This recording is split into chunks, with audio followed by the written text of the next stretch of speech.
300 triliun itu saya sangat pesimis. Pun kenapa kayak seolah-olah kayak tebang pilih gitu loh. Masyarakat ini kan sebenarnya udah muak melihat orang-orang busuk gitu loh. Orang-orang bejat, ya kan? Orang-orang tidak jujur, orang-orang yang mudah disuap.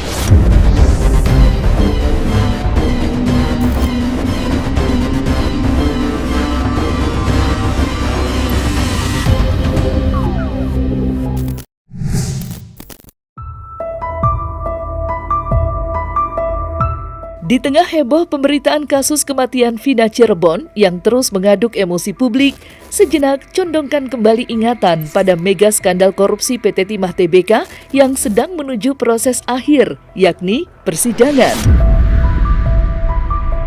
Pekan lalu, Kejaksaan Agung telah menyerahkan 2 tersangka ke Pengadilan Tipikor Jakarta Pusat sebagai tanda bahwa bandul perkara PT Timah Tbk sedang mengayun ke Pengadilan Tipikor. Mengiringi perjalanan 2 tersangka dan menunggu giliran tersangka yang lain, pakar hukum JJ Armstrong Sembiring lagi-lagi mendaraskan nada pesimisme atas penanganan kasus yang merugikan negara sebesar 300 triliun tersebut.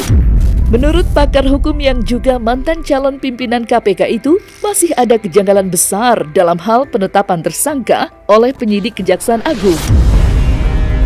Saya merasa tidak puas juga ya. Kenapa saya katakan saya tidak puas?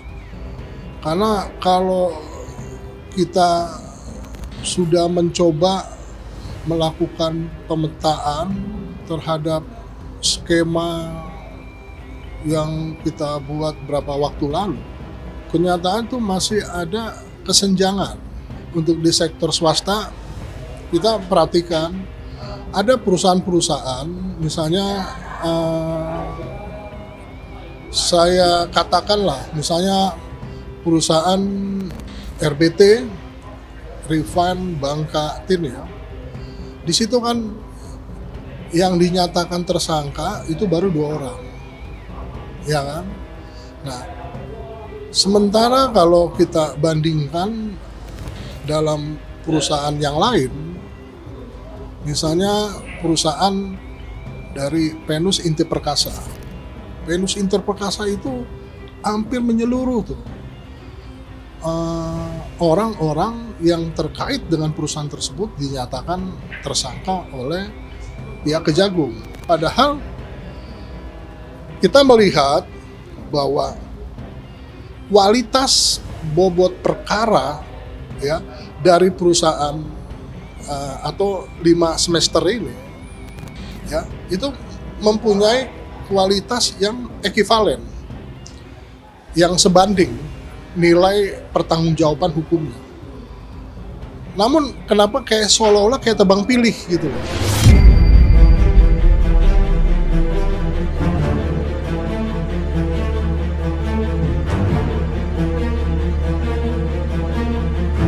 Ketimpangan dan kesan tebang pilih di sektor swasta, menurut Armstrong juga terjadi di sektor pemerintah.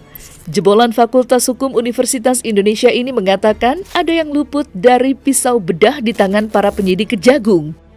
Siapakah pihak yang dimaksud oleh Armstrong Sembiring? Kalau kita melihat lagi dalam hal aspek penyelenggaraan negara, di situ yang dinyatakan ada 6 orang. Kalau saya mau jelaskan, di situ ada direksi-direksi yang terkait dan dinyatakan tersangka oleh pihak Kejagung, selain dari ex kepala dinas yang dinyatakan sebagai tersangka itu ada 6 orang. Nah, namun lagi-lagi juga kita bertanya itu mengenai tentang keterkaitan dengan komisaris. Itu tidak ada sama sekali follow up hukumnya atau paling tidak dipanggil. Di sektor kementerian kalau saya cermati itu lebih banyak atau menyeluruh itu kebanyakan dari sektor Kementerian ESDM. Tapi sementara di dalam sektor Kementerian BUMN itu sampai sekarang ini belum ada atau paling tidak dipanggil oleh pihak Kejagung. Jadi banyaklah pertanyaan-pertanyaan yang menimbulkan ketidakpuasan. Emang rata-rata kalau saya katakan mungkin tingkat levelnya itu menengah ke bawah lah ya. Karena yang terakhir ini kan Dirjen.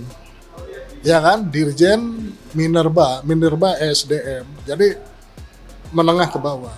Sementara pertanyaan-pertanyaan kita, ya kan, kita masuk ke dalam hal yang sangat prinsipil, yaitu mengenai tentang beneficial ownership-nya. Pemilik pemampatannya ini kok nggak semuanya gitu loh, untuk dimintain pertanggungjawaban, ya kan? Ya itu yang saya bilang tadi. Di situ mempertontonkan bahwa eksistensi hukum kenyataannya sangat lemah ketika berhadapan dengan personality yang mempunyai kekuatan.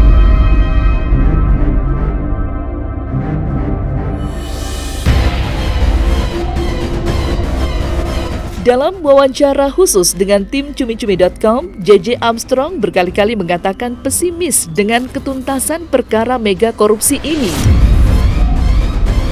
Keraguan bercampur rasa curiga Armstrong semakin kuat, manakala nama Robert Bono Susatya atau yang dikenal dengan inisial RBS seolah tak tersentuh lagi dalam perkara ini. Padahal nama RBS sempat disebut-sebut sebagai salah satu